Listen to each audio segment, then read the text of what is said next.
Bienvenue pour ce Forum Veritas Lyon 2018. Je suis heureux effectivement d'être votre modérateur, celui de la soirée. Le thème qui nous occupe ce soir est effectivement la méditation dans le christianisme et le bouddhisme. Au milieu de nos vies tumultueuses, éparpillées, chargées, fatiguées, parfois qu'ont-elles à nous apprendre l'une et l'autre? Ont-elles des choses en commun, en partage, ou alors constituent-elles des approches existentielles, philosophiques, spirituelles tout à fait distinctes? C'est ce que nous allons découvrir ce soir. Alors nous avons convoqué deux orateurs que nous savons parfaitement qualifiés sur le sujet. À ma gauche, Louis Schweitzer, théologien protestant, et à ma droite, Sophia Stril-Rever, tibétologue. Louis Schweitzer est pasteur protestant, pasteur baptiste plus exactement. Il a été secrétaire général de la Fédération protestante de France. Il est actuellement professeur d'éthique et de spiritualité à la faculté libre de théologie évangélique de Vaux-sur-Seine. Il est également formateur en spiritualité dans le cadre de l'association Compagnons de route. Il anime des séminaires, des week-ends de retraite. Il en dira peut-être quelques mots tout à l'heure. Sophia Stril-Rever est une tibétologue reconnue, auteure et conférencière. Elle est la biographe française du Dalai Lama, avec qui elle a co-signé 4 livres traduits en une vingtaine de langues. Elle est également auteure de plusieurs ouvrages avec Sœur Emmanuelle, dont son testament spirituel, aux presses de la Renaissance, paru en 2008. J'ai oublié de dire que Louis Schweitzer était également auteur. Il a publié notamment Les chemins de la vie spirituelle, esquisse d'une spiritualité protestante aux éditions Excelsis, paru en 2003. Je me permets juste de rappeler le déroulé de notre soirée. Nous la vivrons en 3 temps. Tout d'abord, nos deux orateurs apporteront leur point de vue en 20 minutes chacun. À la suite de cela, ils pourront échanger, débattre, se répondre l'un l'autre pendant une vingtaine de minutes également. Puis viendra un 3e temps. Ce sera à nous d'entrer en dialogue avec les orateurs. Nous disposerons là encore d'une vingtaine de minutes. Je vous invite, avant de laisser la place à Sophia Stril-Rever, qui a accepté de commencer son intervention en premier, je vous invite à éteindre ou à mettre en mode avion vos téléphones. Pas besoin de filmer les échanges, les conférences. Ils seront disponibles prochainement sur le site des GBU, le Forum Veritas. Sophia Stril-Rever, la parole est à vous. Bonsoir. Je suis très heureuse d'être parmi vous ce soir à Lyon, une ville que je ne connaissais pas. Et j'ai découvert avec bonheur le parc de la Tête d'Or cet après-midi. Et donc, je remercie Jérémy Corbeau de m'avoir invité à la rencontre de ce soir dans le cadre des forums Veritas. Veritas, la vérité, c'est l'axe de ma vie. Et de ce point de vue, je me sens des affinités avec Thérèse de Lisieux qui disait « Je n'ai jamais cherché que la vérité ». Je me sens proche d'elle, même si la vérité, je la vis dans le sens indien. Vérité en sanskrit se dit satya, et la racine de satya, c'est sat, l'être, ou encore la réalité. Et Gandhi a affirmé que pour désigner le divin, satya était le seul nom qui était exact et qui avait un sens complet. Et selon moi, lorsque l'on parle de la vérité, on parle aussi de la méditation au sens bouddhiste. La méditation est recherche de vérité, une quête de l'être, une quête de l'essence de la réalité. Donc, la méditation bouddhiste, d'emblée, je dirais qu'elle est réaliste. C'est une démarche d'interaction avec la réalité, c'est une démarche d'engagement avec la réalité. Et donc, contrairement à des clichés, des idées reçues, une compréhension superficielle, méditer n'est pas se couper du monde, se réfugier dans l'idéalisme, dans un déni de réalité. Et je ne connais pas plus réaliste que le Dalai Lama et d'autres grands méditants, car méditer en ce qui les concerne, c'est avoir une exigence de réalisme. Donc, on comprend que méditer, ce n'est pas juste fermer les yeux et entrer dans une rêverie intérieure. Méditer, ce n'est pas non plus seulement se relaxer, se détendre pour atteindre un état de bien-être grâce à la mise en cohérence des biorhythmes ou grâce à la réduction du stress, comme dans l'exemple du MBSR. Alors, bien sûr, méditer va aboutir à ce type d'effet, à ce bien-être. Mais il s'agit d'effets. Et donc, attention à ne pas confondre avec le but, avec l'objectif de la méditation. Méditer au sens spirituel dans la tradition bouddhiste, donc comme on l'a dit, c'est une recherche de vérité. Et donc, la question se pose et comment on va vers la vérité, comment atteindre cette vérité. Alors, pour comprendre la méditation au sens bouddhiste, il est intéressant de comprendre la nature de l'esprit qui médite. Des générations de yogis et de philosophes ont exploré l'esprit qui fait l'objet d'une étude dans une discipline qu'on appelle les sciences internes. Cette étude de l'esprit a fait l'objet des enseignements du Bouddha historique et des sages qui, à sa suite, ont expérimenté, ont éprouvé et ont commenté ces enseignements. Et je me propose de vous faire, de manière schématique bien sûr, une présentation aussi claire que possible de la nature de l'esprit selon la psychologie bouddhiste qui est profondément différente de la nôtre. Dans la compréhension de l'esprit, selon le bouddhisme, on distingue des niveaux de profondeur, des niveaux de subtilité. Et je vous ai préparé ce schéma, il n'est pas forcément très visible par tout le monde. Ça vous montre comment on passe de l'esprit extérieur à un esprit de plus en plus intérieur. L'esprit extérieur est catégorisé par les 6 consciences qui comprennent les 5 consciences sensorielles plus la conscience mentale. Les consciences sensorielles correspondent à l'engagement de l'esprit avec les objets des sens via les organes des sens, et les 5 consciences sensorielles dépendent entièrement de la 6e conscience qu'on appelle manas, la conscience mentale. C'est cette conscience mentale qui va interpréter les informations sensorielles, qui les apprécie et les évalue. Et c'est le sens littéral du mot manas qu'on a traduit par mens en latin. Et littéralement, le mens, le mental, c'est la mesure. Au niveau des 6 consciences, l'esprit reçoit donc et décode les informations qui lui viennent constamment du monde extérieur sous forme de stimulation sensorielle.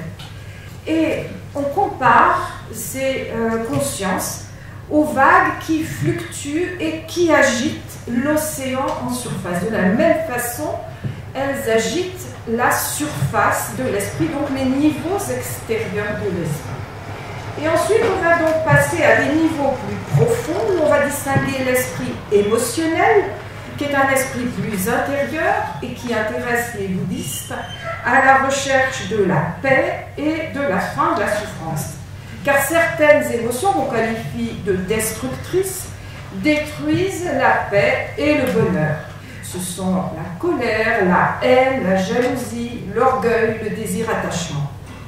D'autres émotions positives contribuent au contraire à la paix et au bonheur. Ce sont l'amour, la compassion, la générosité, l'humilité, la patience ou encore l'équanimité.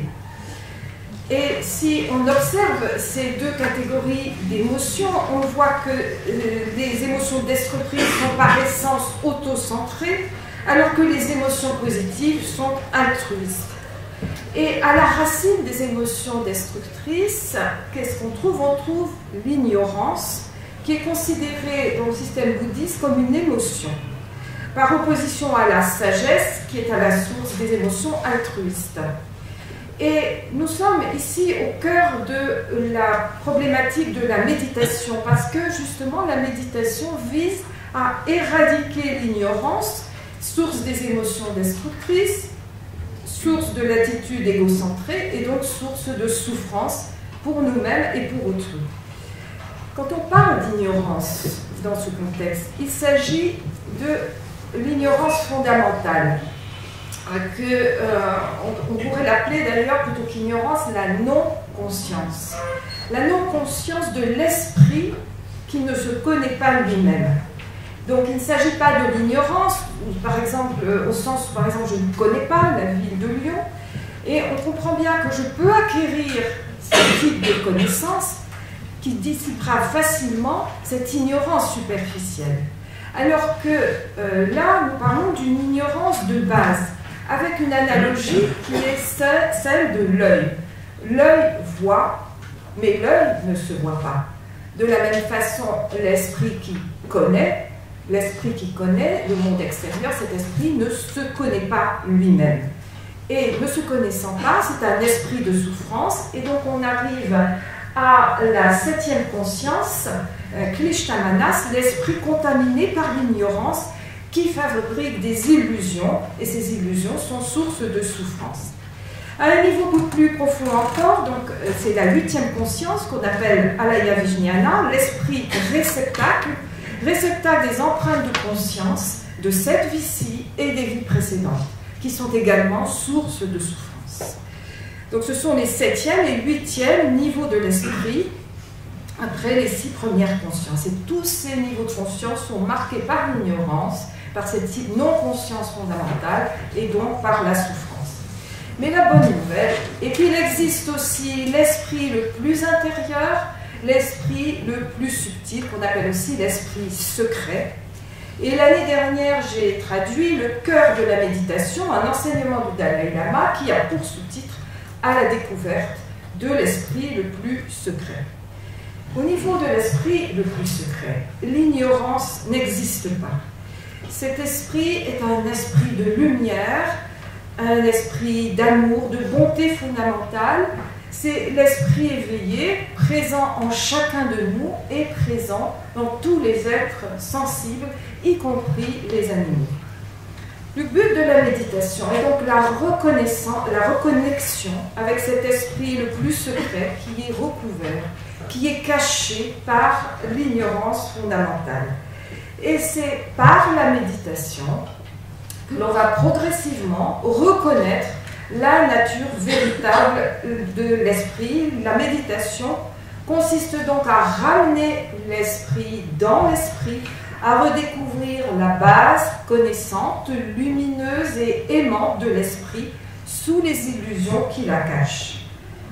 Question, comment s'effectue ce mouvement qui ramène l'esprit dans l'esprit? Alors on commence par une pratique simple qui est la pratique de l'attention. Et à titre d'exemple, je citerai cette anecdote qui remonte à l'époque du Bouddha, lorsqu'une vieille femme vient le voir et lui dit « je voudrais méditer ». Et le Bouddha lui conseille de demeurer attentive à chaque mouvement de ses mains chaque fois qu'elle tire l'eau du puits. On voit donc la simplicité de la pratique de l'attention qui est adaptée à chacun d'entre nous et qui peut se centrer sur différents objets. Et vous connaissez peut-être un type de méditation qui se centre sur la respiration. Par l'attention, nous ramenons en lui-même l'esprit éparpillé, l'esprit dispersé, et nous nous recentrons sur l'aspect fondamental de notre être. Cette méditation est appelée « demeurer paisiblement » ou encore on dit reposer dans le calme. Vous connaissez peut-être le terme de shamatha en sanskrit ou shiné en tibétain. C'est la méditation de la paix intérieure.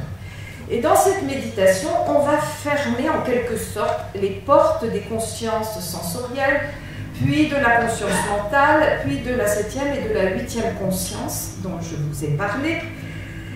C'est quelque chose que l'on fait d'ailleurs tout naturellement dans le sommeil profond. Dans le sommeil profond, c'est comme si on fermait ces portes de manière naturelle. Dans la méditation, ça demande un effort, et c'est un effort qui va à l'encontre des processus cognitifs ordinaires, à l'encontre aussi de nos apprentissages qui nous ont tournés vers l'extérieur, vers le monde de la matière, le monde physique, vers les projections et les satisfactions extérieures. Donc dans un premier temps, la méditation de la paix intérieure, ce sera observer les mouvements de l'esprit, regarder nos pensées, s'élever, se former, se disperser et regarder les enchaînements de pensées. On compare ces pensées aux nuages qui passent dans le ciel. Est-ce que les nuages sont le ciel? Évidemment non. De même, si on demande est-ce que les pensées sont l'esprit, la réponse est non. On va donc apprendre avec la méditation à dissocier les pensées et l'esprit, à reconnaître l'esprit comme le ciel bleu, pour continuer l'analogie, et les pensées comme des nuages qui traversent le ciel. Et je citerai un grand méditant du système de la grande perfection, qui s'appelle Myoshu-ken Rinpoche, que vous voyez sur cette image, et qui nous dit « Laisse reposer ton esprit dans la grande paix naturelle, ton esprit épuisé, battu sans relâche par le karma et les pensées névrotiques, semblables à la fureur implacable des vagues qui déferlent dans l'océan infini du samsara. Laisse reposer ton esprit dans la grande paix naturelle. » La grande paix naturelle, est-ce que c'est la paix de l'ermite dans sa grotte? Oui, certainement. Mais ce n'est pas que cela. Et je dirais que la méditation ne s'arrête pas à l'entrée de la grotte. Je cite volontiers dans mes conférences cette réponse que le Dalai Lama a faite à un journaliste. C'était au festival rock de Glastonbury, vous le voyez ici avec Patti Smith, en juillet 2015. Un journaliste donc demande au Dalai Lama « Quelle est votre solution pour combattre le réchauffement climatique ?» Et sans hésiter, le Dalai Lama répond « La paix intérieure ». On ne voit pas forcément d'emblée le lien entre la paix intérieure et le climat. La paix intérieure est un état d'esprit. Comment mon esprit, s'il est en paix ou s'il n'est pas en paix, peut-il impacter des phénomènes géophysiques à l'échelle de la planète? Mais on peut poser aussi la question autrement. Comment peut-on imaginer que l'esprit soit sans effet sur la matière? Parce que c'est bien l'esprit humain qui dirige l'action, et l'action modifie la matière, à l'égal d'une force géologique, ainsi qu'en atteste notre époque, l'Anthropocène. C'est donc dans l'esprit humain qu'il faut chercher la cause première, par exemple du réchauffement climatique ou de catastrophes naturelles, sans oublier qu'au XXIe siècle, ces catastrophes, on dit naturelles, sont bien peu naturelles. Et la paix de l'esprit, entendue par le Dalai Lama, s'obtient lorsque, par la méditation, on est devenu capable de voir la réalité, les choses telles qu'elles sont, et que grâce à la méditation, on a compris la vraie nature de l'esprit, et cette compréhension nous permet de comprendre la vraie nature de la réalité. Il y a en fait deux états et deux types de méditation. La paix intérieure n'est pas le but final. Une fois l'esprit apaisé et stabilisé dans l'égalité méditative obtenue par la paix intérieure, on va passer à une méditation analytique pour approfondir cette paix et comprendre parfaitement la vraie nature, l'essence de la réalité.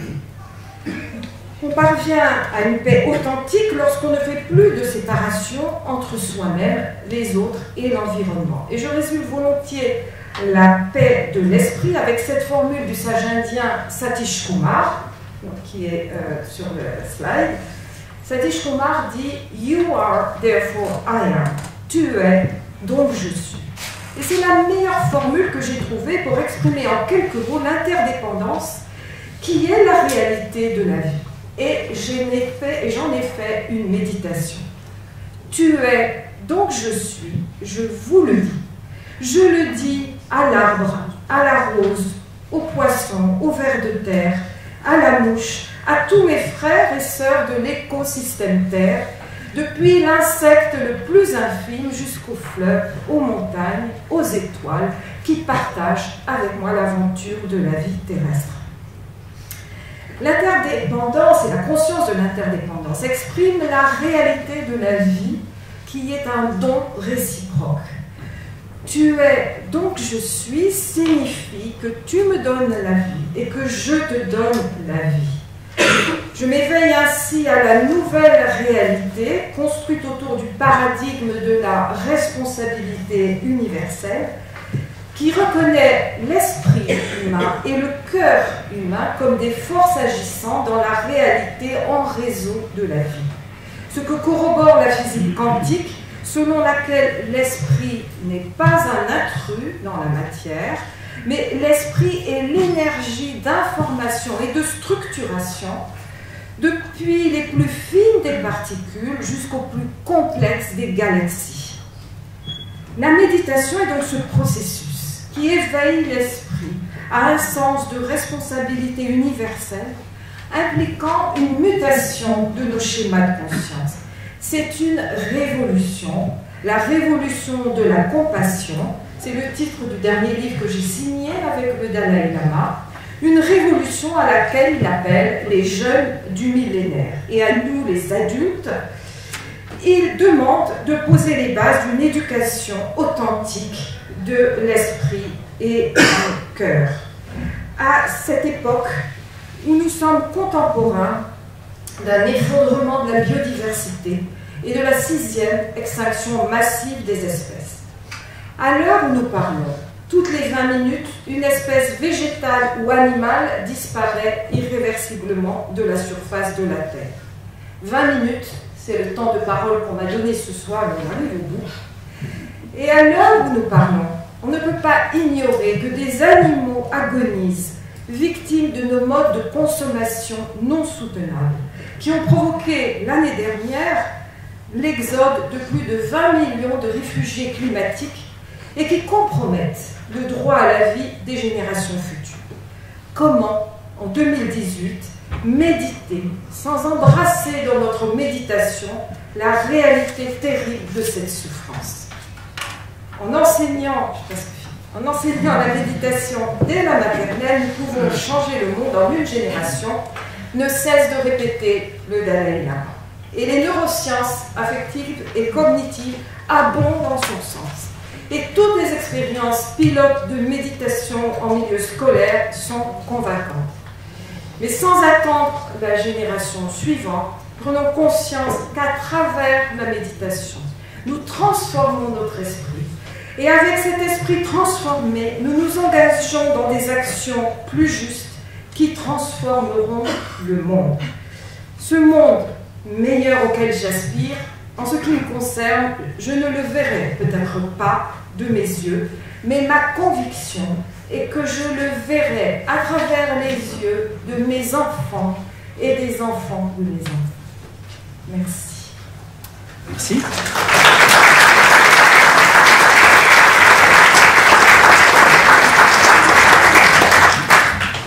Merci pour cet exposé. C'est au tour de Louis Schweitzer de nous parler de la méditation dans la tradition chrétienne.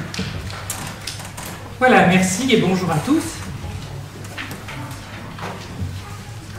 Alors, c'est vrai, en écoutant Madame Silrever, je me disais, mais voilà, nous n'avons pas évidemment préparé ensemble les interventions et les deux interventions vont être assez différentes. J'imagine que c'est ensuite dans l'échange et puis ensuite les questions plus générales que nous pourrons peut-être nous retrouver d'un peu plus près. Peut-être une remarque d'abord par rapport au mot méditation. J'ai l'impression que dans l'usage moderne du mot méditation recouvre en fait dans la tradition chrétienne deux mots différents qui ne correspondent pas exactement à la même chose, méditation et contemplation, et qui sont deux aspects, on pourrait dire, de cette méditation, de ce qu'on entend en général par méditation. Quand on parle de méditation, dans la tradition chrétienne, on parle généralement, pas toujours, mais de manière traditionnelle en tout cas, d'une méditation centrée sur un objet, sur une notion, ou plus généralement sur un texte de l'écriture. Donc la méditation, c'est la méditation de quelque chose, c'est quelque chose d'actif, c'est une démarche active qui essaie de se laisser imprégner, je vais y revenir, par quelque chose. Et puis la contemplation, qu'on appelle aussi la prière silencieuse ou la prière de simple présence, c'est peut-être plus proche de ce qu'on entend aujourd'hui par méditation.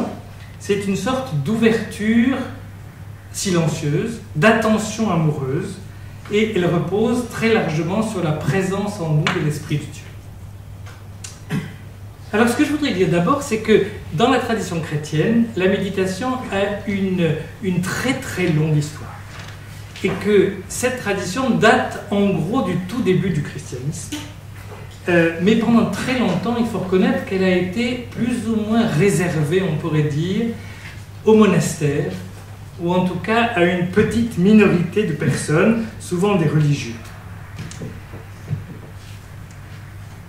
La méditation biblique, et je vais développer ça tout à l'heure, mais la méditation biblique, c'est un peu plus largement répandu au XVIe siècle, au moment de la Réforme, dans le peuple de l'Église. C'est-à-dire que ceux qui étaient vrais des monastères, c'est plus largement répandu, on pourrait dire, pour le commun des chrétiens, le peuple chrétien.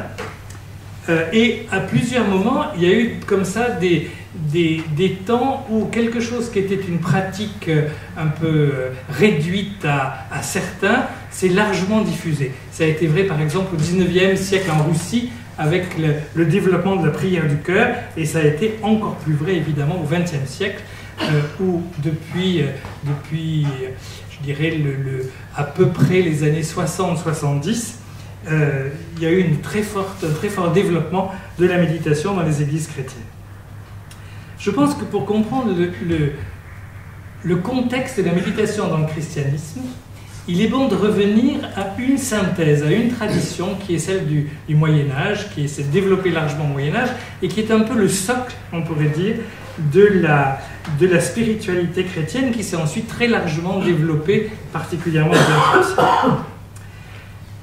Cette pratique, c'est ce qu'on appelle la Lectio Divina. Peut-être que certains d'entre vous en ont déjà entendu parler, je suis sûr même. Mais cette Lectio Divina, ça a été pendant très longtemps la méditation monastique. Et ce qu'elle a d'assez remarquable, c'est qu'elle englobe, me semble-t-il, à peu près tous les éléments de la méditation chrétienne, même si ensuite telle ou telle tradition a pu mettre l'accent sur un de ces aspects et le développer. Alors je voudrais dire en deux mots. C'est une tradition qui hérite de toute une histoire qui date déjà, on pourrait dire, du judaïsme, de la méditation de l'écriture dans le judaïsme, qui date ensuite de tout ce qui s'est passé, j'y reviendrai un tout petit peu jusqu'au Moyen-Âge, et là qui a synthétisé cela en 4 points. Je vous dis ces 4 points et puis je vais les développer un peu. La lecture, la méditation, la prière et la contemplation. La lecture, la méditation, la prière et la contemplation. La lecture, alors il faut penser que quand nous parlons de lecture aujourd'hui, nous parlons d'une lecture que nous faisons nous-mêmes d'un texte, et généralement d'un texte biblique. Au Moyen-Âge, c'était la lecture qui était lue à haute voix, puisqu'il n'y avait pas l'imprimerie, il n'y avait pas la facilité d'accès des textes, donc c'était l'écoute de la parole lue par quelqu'un. Donc la lecture, c'est l'approche intelligente, on pourrait dire, du texte, la plupart du temps d'un texte biblique. Ce qui veut dire que la démarche chrétienne repose quand même très largement sur la révélation de Dieu. On y reviendra, mais je dirais le cœur de la méditation chrétienne, c'est évidemment la manière dont Dieu s'est révélé. Et l'écriture, c'est, on pourrait dire, le compte-rendu très varié, très divers de cette révélation de Dieu. Donc le premier point, c'est l'écoute intelligente de cette parole. La volonté de comprendre cette parole, de comprendre ce que le texte dit. Deuxième temps, c'est le temps de la méditation. Là, c'est une manière de s'approprier le texte en profondeur. De laisser le texte travailler en nous, de laisser le texte résonner en nous. On n'est plus là dans la volonté de comprendre objectivement, en quelque sorte, ce que le texte dit, mais on est dans une démarche d'écoute de ce que le texte me dit. C'est plus simplement l'étude objective d'une parole, ou l'écoute d'une parole le plus clairement possible, mais c'est la rumination, la méditation d'un texte pour essayer d'en tirer la substantifique moelle d'une part de ce qui est dans le texte, mais précisément ce que Dieu veut me dire à travers ce texte. Donc la question, c'est pas qu'est-ce que dit le texte, c'est qu'est-ce que ce texte me dit. Et déjà là, on voit bien que l'intérêt de la chose, c'est de se laisser imprégner par ce que Dieu me dit à travers le texte. Le troisième temps, c'est la prière. C'est-à-dire le troisième temps, c'est la réponse que je peux adresser à Dieu, la réponse à ce que j'ai pu recevoir de lui. Donc nous sommes dans une sorte de dialogue entre cette parole qui m'est adressée, parole qui m'est adressée non seulement à travers une étude du texte, mais à travers une écoute intérieure, une écoute spirituelle du texte, et puis ma réaction à ce que j'ai pu recevoir. Et celle-ci, cette prière, peut prendre des formes extrêmement diverses. Ça peut être un merci, ça peut être un pardon, ça peut être une adoration, ça peut être énormément de choses, autant que je dirais l'Esprit pourra nous inspirer. Et puis enfin, dernier temps, mais temps très important quand on parle de la méditation aujourd'hui, c'est la dimension contemplative, c'est la contemplation. La contemplation, au fond, c'est la continuation silencieuse, paisible, de cette relation avec Dieu. La relation avec Dieu, elle date du début. Elle est déjà dans l'écoute de la parole, elle est déjà dans la méditation du texte, elle est ensuite dans la prière par laquelle je m'adresse à Dieu. On se retrouve dans le silence devant Dieu. J'ai dit à Dieu ce que je voulais lui dire, je suis maintenant devant lui, essayant d'être en quelque sorte présent, à Dieu présent. Dans un silence orienté, dans un silence aimant. Au fond, je suis là, comme dit Pierre dans la première épître, pour goûter combien le Seigneur est bon. C'est une sorte d'accueil de ce que Dieu peut être. Simplement, on n'est plus là dans une parole, même pas dans une parole échangée, on est là dans une présence et une ouverture du cœur à ce que Dieu peut nous transmettre. Alors, dans la tradition chrétienne, telle ou telle école va mettre ensuite l'accent sur tel ou tel aspect. Au XVIe siècle, des traditions catholiques, là je parle en Occident, l'Occident chrétien, des traditions catholiques ou des traditions protestantes, traditions catholiques comme par exemple la tradition ignatienne, celle de Ignace de Loyola, les jésuites et toute la méditation ignatienne, mais aussi les traditions protestantes vont surtout mettre l'accent sur la dimension de la méditation du texte biblique et de la prière, et vont d'une certaine manière laisser un peu de côté la dimension de la contemplation. Celle-ci va être retrouvée, on pourrait dire, dans d'autres cadres. Je pense par exemple à la tradition toujours au XVIe siècle du Carmel, qui va plutôt mettre l'accent, alors avec des grands personnages comme Jean de la Croix, Thérèse d'Avila, vont plutôt mettre l'accent sur la dimension contemplative, d'écoute de Dieu et de présence à Dieu. C'est vrai aussi dans la tradition, on pourrait dire protestante, avec les Quakers qui vont mettre l'accent particulièrement là-dessus. Mais il me semble que c'est surtout au XXe siècle que cette dimension méditative va être retrouvée, peut-être en grande partie d'ailleurs, et largement développée dans l'Église, peut-être en grande partie d'ailleurs à cause de l'influence des méditations orientales qui ont fait revenir le christianisme sur toute une richesse qui lui appartient depuis toujours, mais qui finalement était laissée un peu de côté. Alors je voudrais dire quelques mots sur cette dernière dimension, qui est peut-être la moins connue d'une certaine manière dans l'Église, cette dimension contemplative chrétienne. Encore une fois, elle s'enracine dans l'Écriture elle-même. C'est-à-dire qu'elle s'enracine, bien sûr, dans la méditation de l'Écriture qu'on trouve déjà dans le judaïsme, bien avant même l'ère chrétienne.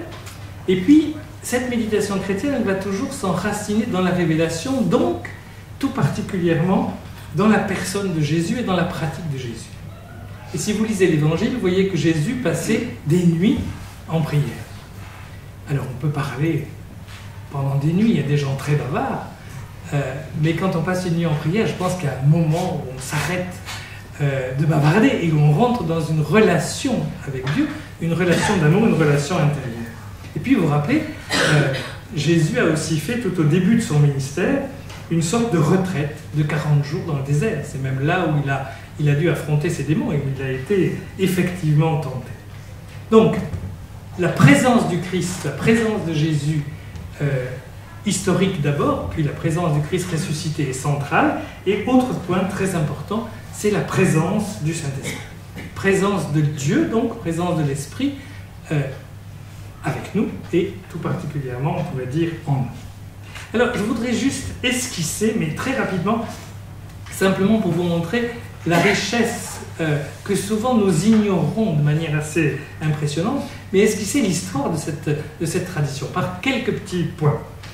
Ça commence, on pourrait dire, de manière très large avec les Pères du désert. Les Pères du désert, c'est tout le début du christianisme. C'est le moment où l'Église commence à devenir une Église officielle, elle cesse d'être persécutée, elle devient une Église installée, et en réaction à cette installation, vous avez un certain nombre de personnes, de moines, quelquefois des femmes, qui vont partir dans le désert pour essayer là de trouver Dieu dans le silence, dans la solitude. Et puis, cette tradition du désert va se développer de manière différente. Dans la tradition orientale, donc ce qu'on pourrait appeler l'orthodoxie chrétienne, de grec, russe, etc., elle va se développer avec une tradition qu'on appelle l'hésychasme. C'est un mot un peu compliqué, mais c'est en tout cas toute une tradition spirituelle qui met l'accent sur le silence, qui met l'accent sur la paix, et qui est centrée, peut-être ça va vous dire quelque chose, sur une brève formule méditée qui comporte principalement le nom du Christ. On va parler de prière du cœur, prière de Jésus. Vous avez peut-être entendu parler de cette prière « Seigneur Jésus, Fils de Dieu, aie pitié de moi », qui est un peu cette prière méditée, récitée, est en quelque sorte une manière de s'enraciner en Dieu, de faire silence, de faire taire, on pourrait dire, les voix diverses qui tournent dans notre esprit pour se centrer sur le Christ. Ça, c'est une tradition plutôt orientale qui va commencer très tôt, vers le 5e siècle, et puis qui va continuer, on pourrait dire, jusqu'à aujourd'hui, en tout cas très largement jusqu'au 19e, se diffuser en Russie en particulier au 19e siècle, et puis se diffuser très très largement aujourd'hui. En Occident, on a à peu près la même chose, avec en France Jean Cassien, qui va être le premier à créer un monastère à Marseille, qui va développer tout aussi une tradition à peu près semblable, plutôt monastique là, et qui va se centrer plutôt sur des psaumes, sur la méditation des psaumes. Et puis, à partir de là, ça ne va plus arrêter, on pourrait dire. Et sous des formes diverses, mais la plupart du temps, toujours dans la tradition monastique, principalement, on va retrouver ça avec toute une tradition mystique, la mystique rhénane, avec Maître Eckhart Tolle, beaucoup d'autres textes, et voilà. Et puis, au XVIe siècle, avec les grands personnages comme Thérèse d'Avila, Jean de la Croix, qui sont de grands spirituels, qui ont mis l'accent très fortement sur cette écoute de Dieu, et ce silence contemplatif. Chez les protestants, je vous ai dit qu'ils ont plutôt mis l'accent sur le côté méditation du texte, mais il y a aussi des courants qui mettent l'accent sur cette prière contemplative, et là c'est particulièrement, je dirais, les Quakers au XVIIe siècle, qui ont été, on pourrait dire, centrés sur cette écoute de Dieu. Et puis c'est au XXe siècle que ça s'est très largement, on pourrait dire, vulgarisé, diffusé dans le peuple de l'Église, avec des grands noms aussi, Thomas Merton, Thomas Keating, tout un courant qui s'est développé dans le monde anglo-saxon, surtout la centering prayer, une prière qui se centre, on pourrait dire de centralisation, mais c'est une très mauvaise traduction. John Mayne avec la méditation chrétienne, et puis il y en a beaucoup d'autres, et à Lyon en particulier, il y a un personnage qui a publié plusieurs excellent livre sur la méditation, le père Guelette, qui est aussi prof à la Cato de Lyon et qui est un dominicain. Donc cette dimension contemplative, on pourrait dire qu'elle est centrée sur Dieu. Le but, c'est d'être à l'écoute de Dieu, c'est de s'ouvrir en quelque sorte à cette présence de Dieu. Et elle repose donc sur la présence de l'Esprit en nous. La certitude chrétienne, c'est que chaque chrétien reçoit le Saint-Esprit. Et que le Saint-Esprit, que Dieu, donc le Saint-Esprit c'est la présence même de Dieu, et que ce Saint-Esprit n'est pas quelque chose de lointain, que Dieu n'est pas quelque chose qui est au ciel, qui est lointain, qui est étranger, mais que Dieu est profondément présent en nous. Le problème, c'est que souvent c'est lui qui est là et c'est nous qui n'y sommes pas. Et que nous sommes très souvent peu attentifs à cette présence. Et la dimension contemplative, c'est une attention à la présence de Dieu. Jean de la Croix a cette très belle formule que j'aime beaucoup, qui parle d'attention amoureuse. Et c'est quelque chose alors de très simple. C'est-à-dire que, autant dans certaines traditions indiennes, bouddhistes aussi, je pense, il y a des études très fouillées sur la manière exacte de faire. Au fond, dans le christianisme, la manière de faire est d'une certaine manière beaucoup plus souple. Il s'agit simplement d'être présent, d'être installé en quelque sorte dans le silence, la plupart du temps en s'asseyant, en ayant une position suffisamment, je dirais, attentive pour être à la fois confortable et durée et ne pas s'endormir. Et puis, très souvent, avoir un texte, une parole, que l'on garde en quelque sorte dans l'esprit pour garder l'attention et le cœur tournés vers Dieu. Alors ça peut être très varié, ça peut être Jésus, le nom simplement Jésus, c'est peut-être le plus classique. Ça peut être Abba, ou Père. Dans certaines traditions, ça peut être Maranatha, viens Seigneur Jésus, viens Seigneur. Ça peut être Seigneur Jésus, aie pitié de moi. Ça peut être, au fond, ce que vous voulez. Ça peut être toute manière de s'adresser à Dieu pour revenir en quelque sorte, pour ramener notre attention vers le Seigneur. Mais au fond, c'est toujours une démarche qui est une démarche du cœur, qui est une démarche essentiellement de l'orientation du cœur vers Dieu. Je terminerai en disant que ce qu'il y a au fond de spécifiquement chrétien, on y reviendra tout à l'heure. Je pense que la méditation est une démarche humaine. Et donc, il y a beaucoup de points communs, je pense, dans la pratique entre une démarche bouddhiste, une démarche chrétienne, et puis je dirais une démarche de méditation laïque, comme les démarches de méditation d'autres religions, parce que nous sommes humains et parce que ça se ressemble. Ce qu'il y a de spécifiquement chrétien, je dirais, dans cette méditation chrétienne, c'est la relation à Dieu.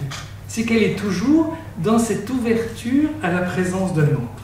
C'est la relation avec un autre et un autre qui nous aime. Donc c'est une relation d'amour et une ouverture à cette présence aimante. C'est lui, cet autre, ce Dieu, que nous rencontrons, que nous écoutons dans la méditation de l'Écriture. C'est à lui que nous nous adressons dans la prière.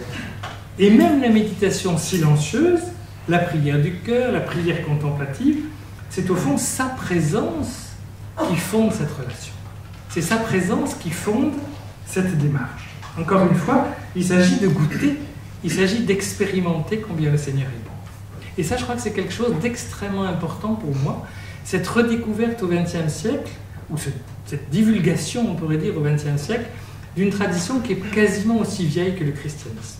C'est que le grand danger dans le christianisme, je crois, c'est souvent d'en rester aux idées, d'en rester à la conviction qu'un certain nombre de choses sont justes. Et c'est vrai qu'elles sont justes, ces choses. Mais je crois que la force de la méditation et de la contemplation, c'est de faire en sorte que cette vérité, elle ne devient pas simplement une vérité que nous croyons, mais une dimension existentielle que nous accueillons. C'est une relation personnelle avec un Dieu personnel. Et puis, vraiment un dernier mot, mais je crois que je suis à peu près dans le temps, juste un mot pour dire que cette méditation, et là alors je m'inscris tout à fait dans la ligne de ce qui vient d'être dit tout à l'heure, elle ne se suffit pas à elle-même. Je dirais le but de la manœuvre, c'est pas de se retrouver paisible devant Dieu et de se faire plaisir dans une relation gentille et confortable et sympathique avec le Seigneur. Je pense que le but, c'est toujours une transformation de la personne. cette transformation de la personne, c'est la transformation de la personne par le Saint-Esprit à l'image du Christ. Et cette transformation de la personne, elle n'est pas simplement le fait de goûter l'amour de Dieu, elle est aussi une transformation, je dirais, en profondeur de nous-mêmes qui nous ouvre à l'amour des autres. Et donc, l'action est toujours une conclusion normale, je dirais, de cette méditation. La méditation va nous tourner vers les autres, pas simplement vers Dieu, elle va nous tourner dans une relation aux autres qui va devenir une relation de plus en plus libre, de plus en plus aimante et de moins en moins encombrée par tout un tas de choses. Merci.